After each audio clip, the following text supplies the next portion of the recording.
Nice sound. Welcome everyone and welcome to Cars and Conversation. Our today we have this very nice Corolla 90 which is owned by Mr. Wafiq. So আসসালামু আলাইকুম আসসালাম ভাই কি অবস্থা? আছি ভাই আলহামদুলিল্লাহ ভালো Bro, the Corolla 90 itself আসলে আমাদের দেশে সববারই সব ফ্যামিলিরই একটা Corolla 90 এর সাথে স্পেশাল ফিলিং থাকে, যেরকম আমাদের অনেক আগে একটা গ্রে কালার Corolla 90 ছিল with a spoiler. So in fact এই color scheme with the spoiler itself is actually quite similar to our one as well. So I'm sure tomorrow's a similar story. So a small intro about you on the car.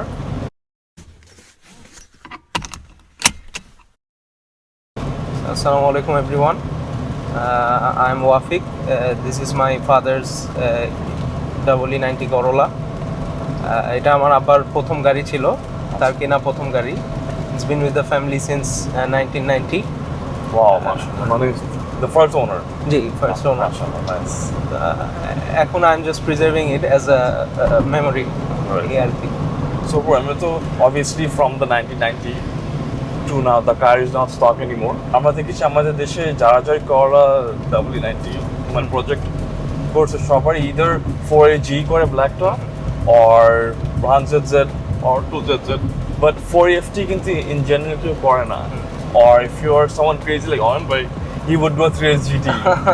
But 4FT করা হয় না. So আসলে 4FT করার any specific reason or just এমনি মানে wanted to try something different? ভাই this car is a 1.3 litre, Yes. মানে stock এভাবে আসছে। আচ্ছা। আমি আর কি ফার্স্টে 2015-এ আমি এই গাড়িটা আমার আব্বার থেকে পাই। আচ্ছা। সো ওই সময় আমি এত কিছু ঘাটি নাই, মেইনলি ওই সময় আমার ও লেভেল এলেভেলসের সময় আমার বাসায় যখন গাড়ি দরকার ছিল একটা আমার জন্য, তখন সে এটাকে আমাকে পুরোপুরি রিস্টোর করে আমাকে দিল 5A অটো। ম্যানুয়াল ছিল গাড়ি, 2E ছিল স্টক, তো সে এরপর এটাকে 5A অটো করে দিল। আমি এটা ওইভাবেই বেশ কয়েকদিন চালাইছি। এরপর 2018-এ এসে আমি ফার্স্টে গাড়িটা 4AG করছি। আচ্ছা। 4AG manual. সো 4AG অবস্থায় ভাই গাড়িটা চালাইছি অনেক দিন। মেইন ইস্যু ছিল হচ্ছে পুলিশ, মানে রাস্তায় খুব ডিস্টার্ব করতো। বনাট খুললেই হয়েছে যে ডান, আর কিছু বলার নাই। সো 4EFT করার আসলে তেমন কোনো প্ল্যান বা ইচ্ছা ছিল না। আই হ্যাড ডিফারেন্ট প্ল্যানস এই গাড়ি নিয়ে, বাট পরে আমার গাড়িতে ছোট একটা ইনসিডেন্ট হয়েছিল, একটা fire incident due to short circuit from মানে সাবউফার থেকে। আচ্ছা আচ্ছা। সো ওইটার পরে আমার পুরা গাড়ির ফ্রন্ট এইটাও ইনফ্যাক্ট চেঞ্জ, মানে ড্যাশবোর্ড পর্যন্ত সব চেঞ্জ করা হয়েছে। নাইলে আমার ড্যাশবোর্ড আরো ফ্রেশ ছিল, এখন তো র‍্যাপ করা। এখন এটা র‍্যাপ করা আর কি। আচ্ছা আচ্ছা। সো বোঝা যায় না, same almost same colour as মানে অনেক সরি। এরপর আবার ওইটা রিস্টোর করা লাগে। অ্যাকচুয়ালি এই গাড়িটা আমার ফ্যামিলির সাথে অনেক অ্যাটাচড। আমাদের ফার্স্ট গাড়ি, আমরা সবাই হয়ে বাসায় আসছি এই গাড়ি করে। সো আমার আব্বাও কখনো এটা ছাড়তে চায়নি ওইভাবে। সো এরপর আমরা যে গ্যারেজে ইনসিডেন্ট হয়েছিল, গ্যারেজের নাম ছিল তখন মোটরহেড অটোমোটিভ। সো তারাও সাপোর্ট করছে, তারা ঠিক করে দিছে, অনেকে কম্পেনসেট করছে, আমরাও কিছু করছি। সো লাস্টে হয়েছে কি ভাই, মানে একটা ট্রমা কাজ করতো যে এভাবে আর গাড়িটা রাখবো না। আর 2018-এর যে নিয়মগুলো হয়েছে ওই সময় অনেক ভেজাল করতো এই ইঞ্জিন চেঞ্জ নিয়ে, ডাম্পিং এ নিয়ে যেত কি। সো ওই টাইম থেকে আসলে শুরু হয়েছে, এইসব সব শুরু হয়েছিল, রাইট। টায়ার চেঞ্জ করা, ইঞ্জিন দেখা এটসেট্রা।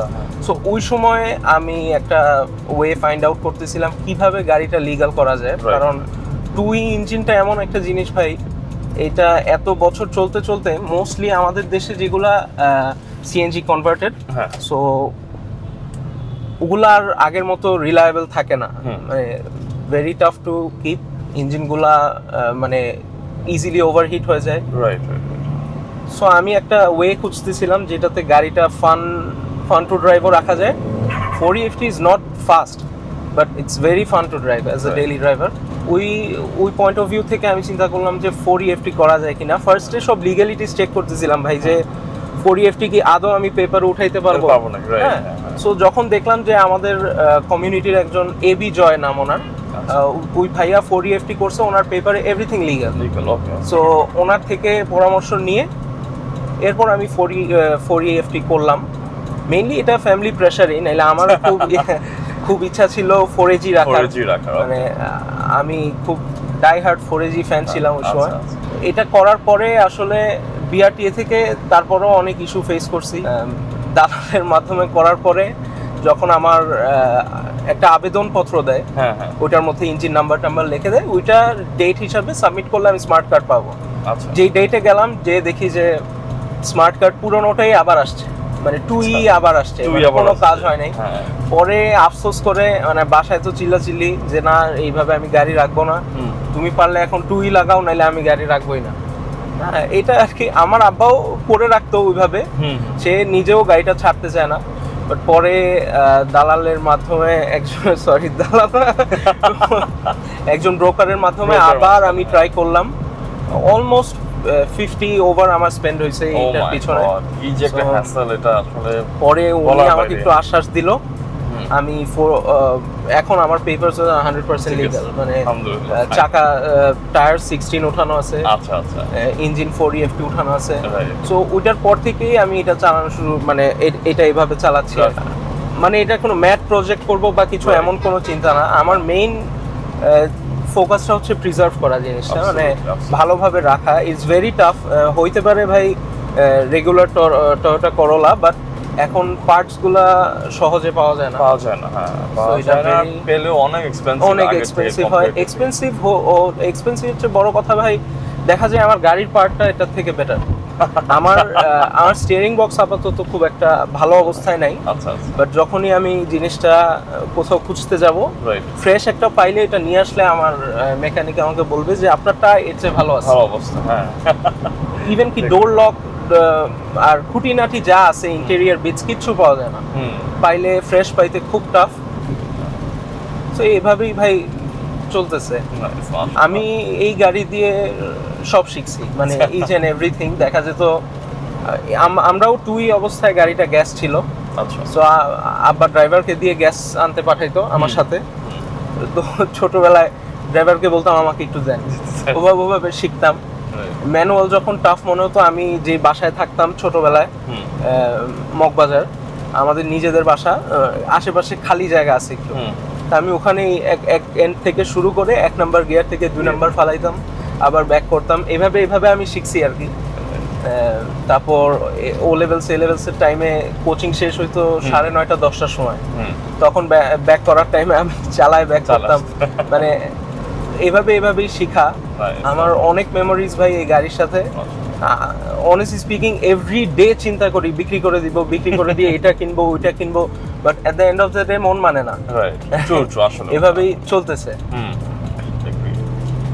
এন্ড এমনি তো ইঞ্জিন সোয়াপ ছাড়া আর কোনো মেজর কাজ করা হয়েছে? ইঞ্জিন সোয়াপের টাইমে ভাই ফ্রন্ট ব্রেকস আছে এক্সিও জিটির, একটু মডিফাই করে বসানো লাগছে। রিয়ার ব্রেকস আছে সেরেস জিটির, ব্রেক সেটআপ আছে। আর বাকি রেগুলার তেমন আহামরি কিছু নেই। এক্সস্ট আছে ফুজিসুবুর একটা। এই এন্ড এমনি তো চলনা এক্সপেরিয়েন্স কিরকম with the car? এক্সপেরিয়েন্স বলতে ভাই সোয়াপের এক্সপেরিয়েন্স এক্সিলেন্ট, মানে 4AG তুলনায় বলবো খুবই ভালো। আমি আজ পর্যন্ত ইঞ্জিন নিয়ে আমি আসলে কোনো কুফা দিতে চাই না নিজের উপর, বাট এক্সট্রিমলি ভালো, মানে রিলায়েবল, ফুয়েল এফিশিয়েন্ট, সব দিক দিয়ে মোটামুটি ভালো। মানে একটু পারাপারি করলে ফুয়েল একটু কনজাম্পশন বেশি হয়, ফুল হলে একটু ইয়া হয়। তাছাড়া রেগুলার ড্রাইভে ফুয়েল মোটামুটি ফুয়েল এফিশিয়েন্ট। আমি কখনো ভাই ক্যালকুলেট করার সুযোগ পাইনি, খুব কম চালানো হয় তো ওইভাবে। আমার ধারণা আমি 7-8 পাই। আচ্ছা, সো এটা আমার জন্য ভেরি গুড আর কি। কম্পেয়ার টু অ্যাজ ইন আগে তো 2E ছিল, আবার 4AG ছিল। সো 4AG চালায় compare to 4EFT, any major differences between, মানে ড্রাইভিং এক্সপেরিয়েন্স ওয়াইজ? 4AG ভাই সামথিং এলস, মানে একদম হাই রেভিং ইঞ্জিন। ওটা ব্ল্যাক টপ ছিল? ওটা ব্ল্যাক টপ ছিল।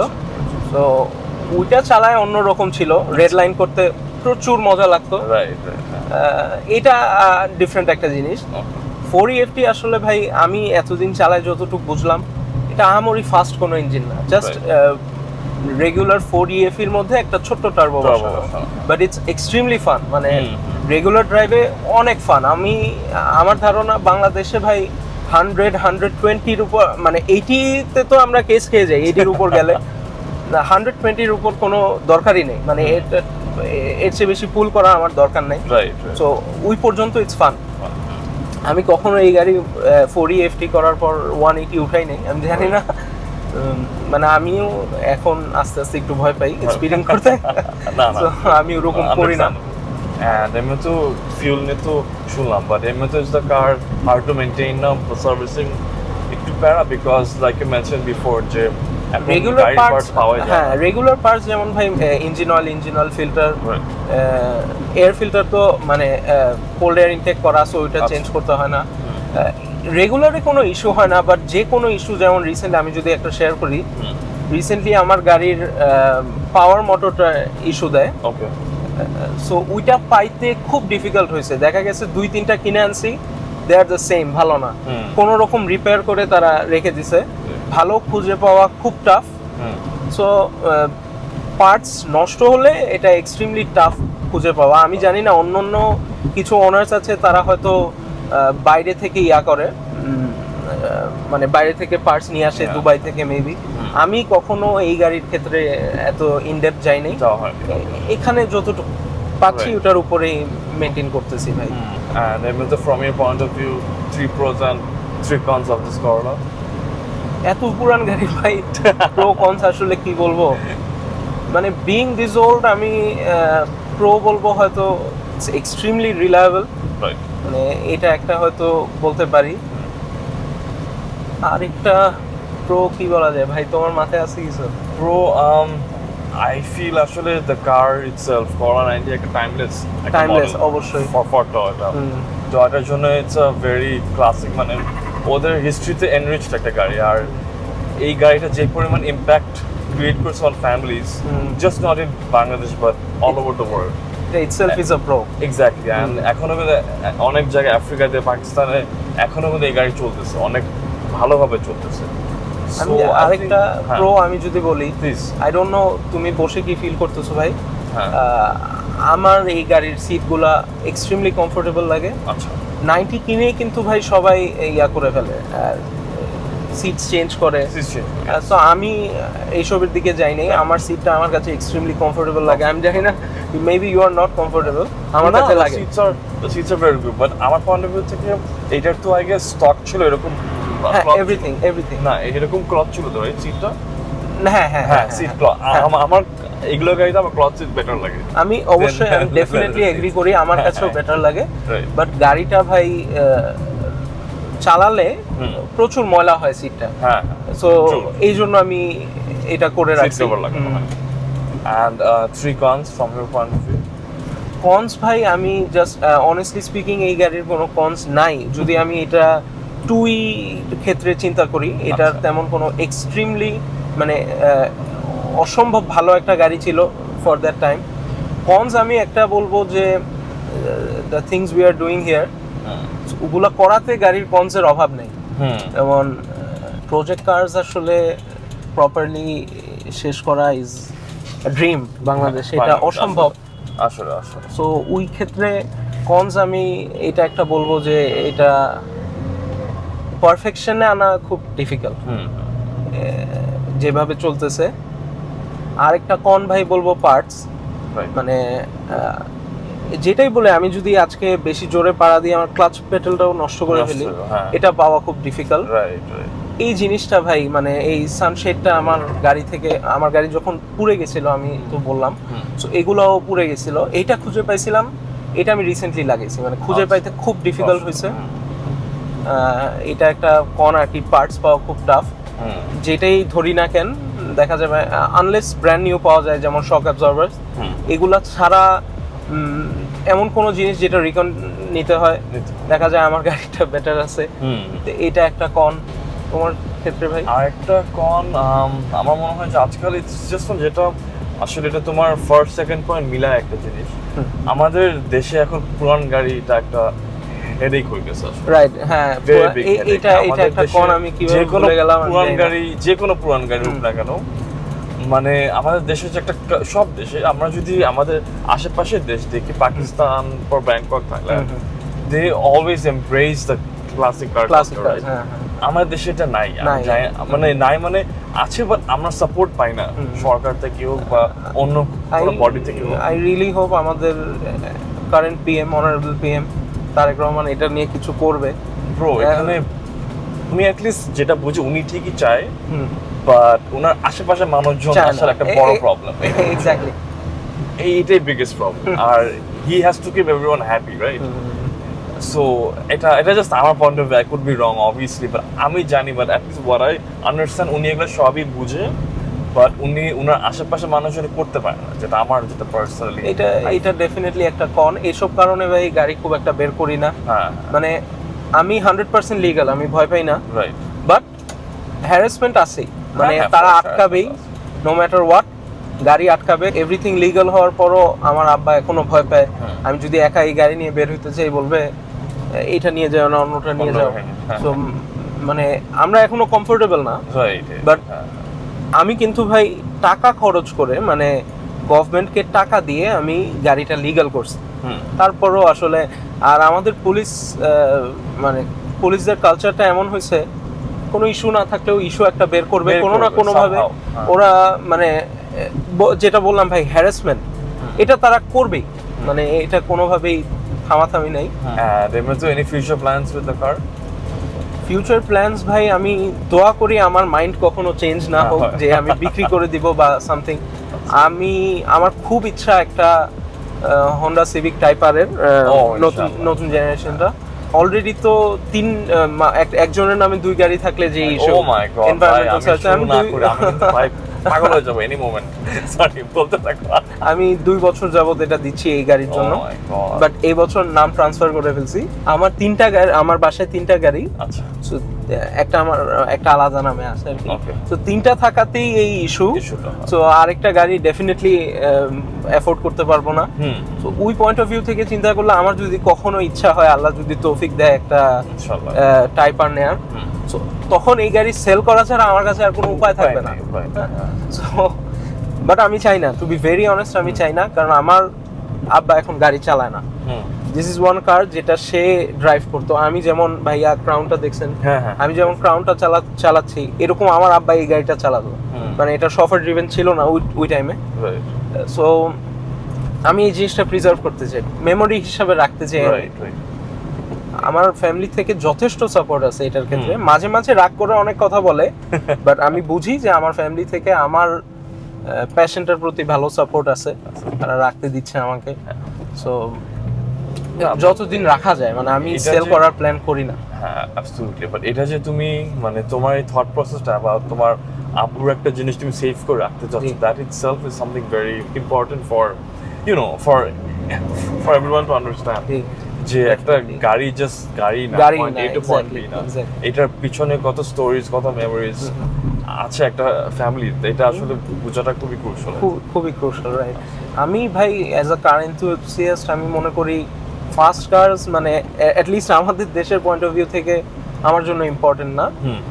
গাড়িটা ভ্যালিউ হোল্ড করে ইমোশনালি আমার ক্ষেত্রে, ইচ অ্যান্ড এভরি কার। আমি জানি না if you saw my Civic or not, আমি একটা 10 জেন সিভিক চালাতাম, যে ওটাও সেল করতে প্রচুর কষ্ট হয়েছে। সেল করছি ভাই ওই ফুয়েল ইস্যুর জন্য। ফুয়েল খারাপ পড়লে ইস্যু করতো, আমার ইস্যু ভালো লাগে না। বা যখন এনভায়রনমেন্ট সার্চার্জটা যখন ফার্স্ট শুরু হলো, মানে সরকার জাস্ট বললো যে এটা ইমপ্লিমেন্ট, ও তখনও ইমপ্লিমেন্ট হয়নি। আমার আব্বা আমাকে না বলে গাড়িটা সেল করে দিয়েছিল আসলে। মানে উনি ওনার ট্যাক্সেশন পয়েন্ট অফ ভিউ থেকে ইয়া করছে। সো এটা আমি অনেকদিন জানতাম না। পরে যখন জানতে পারছি, মন খুব খারাপ হয়েছে, বাসায় কান্নাকাটি করছি। আবার বলছে নিয়ে আসি, আমি নিয়ে আসি, কোনো সমস্যা নাই। পরে আমি আর গুরুত্ব দেই না এই গর্ভরে, কেমনে জানি এটা আল্লাহ মিলায় দেয় ভাই। এটা ফেরত আসছে ভাই। ওই যে লোকটা কিনছে, ও গাড়িটার নেম ট্রান্সফার করতে পারতেছিল না। আচ্ছা, অনলি গড নোস কেন পারতেছিল না। হ্যাঁ। আমার আব্বার ইয়া দিয়েও হচ্ছিল এটা হচ্ছিল না। আচ্ছা সো আলটিমেটলি না চাইতেও, মানে আমার আব্বার না চাইতেও he had to bring the car back. Right. আমি প্রচুর ইমোশনালি অ্যাটাচড। আমি নিজে এটা মাঝে মাঝে ভুলে যাই যখন মনে হয় যে না কমফোর্টেবল না, রাস্তায় প্যারা খাচ্ছি, না গাড়ি চেঞ্জ করে ফেলবো, হ্যাঁ। আবার একবার চালাইলেই মনে হয় I can't let this go. Right. Bro একটা শর্ট পুল ইফ পসিবল।